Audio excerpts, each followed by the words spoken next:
Moreover, it should be quite clear by now that any such encounters going forward should not center on the possibility of Russian meddling in U.S. elections. It either did or did not happen, though U.S. intelligence agencies are clear in saying it did. But get off it, at least for the moment. There is no end to the critical forward-looking issues Putin and Trump need to solve.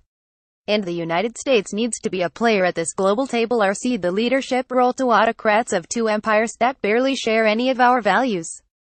This week, Trump has met with both of them. Xi Jinping of China, who spent more time showing off his forbidden city with pomp and glitter that could easily overwhelm any substantive discussions, and Vladimir Putin, who loves little more than to marginalize Donald Trump, leader of the one other power he believes could supplant him as a global figure.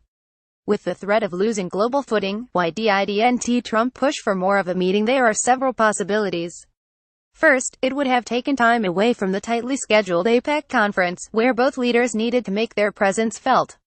Trump recognized the need to fill the vacuum left by his precipitous withdrawal from the all but completely negotiated Trans-Pacific Partnership trade pact, which is still going ahead with the other partners in the accord. Putin needs to reassert his position as an Asian nation.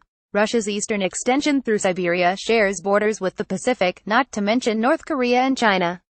And Putin wants to be seen at least on an equal footing with Jinping and Trump as a truly global leader, which means a viable Asian presence.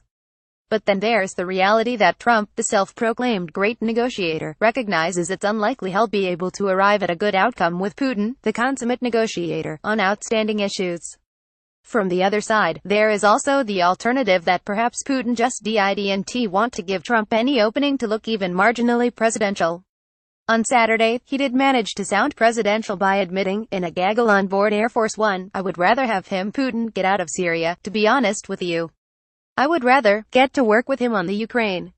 He could really help us on North Korea." What Trump does hope for, quite rightly, is to have that kind of relationship where you could call or you could do something and they would pull back from North Korea, or they would pull back from Syria, or maybe pull back from Ukraine. I mean, if we could solve the Ukraine problem. Even though in current circumstances it's somewhat unrealistic to want all of that, it would have been good to make a solid effort to lay down a foundation of diplomacy. Conflict resolutions that rely on a personal relationship with Putin might have a better chance of happening.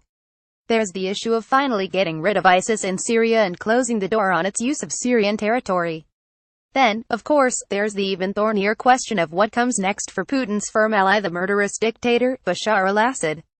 He would not survive the setting of the next sun after any Russian withdrawal, a still all but impossible dream, though the United States should continue to insist on such a scenario. Not surprisingly, this issue of Syria after Assad was hardly addressed in the joint statement that Russia and the United States did issue, and which did little more than restate long-established tropes to defeat ISIS and avoid military conflict between American and Russian forces on the ground.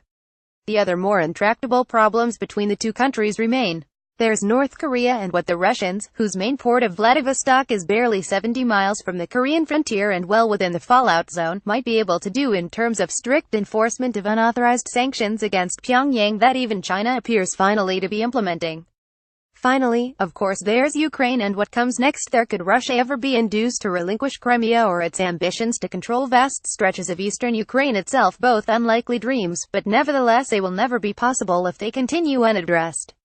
After all, most encounters between heads of state are ultimately atmospheric. Good personal chemistry doesn't hurt when it comes to making significant progress on difficult issues. But the real progress is made at the working level long before the leaders are ever thrown into the ring together. Sadly, the staff work that preceded today's joint communique barely moved even the Syrian needle. Sometimes, it is worth making that extra leap into the unknown, a move that Trump, perhaps feeling ill-equipped or overmatched, has failed to take. But he needs to if he is to re-establish America's role in shaping a world in our image.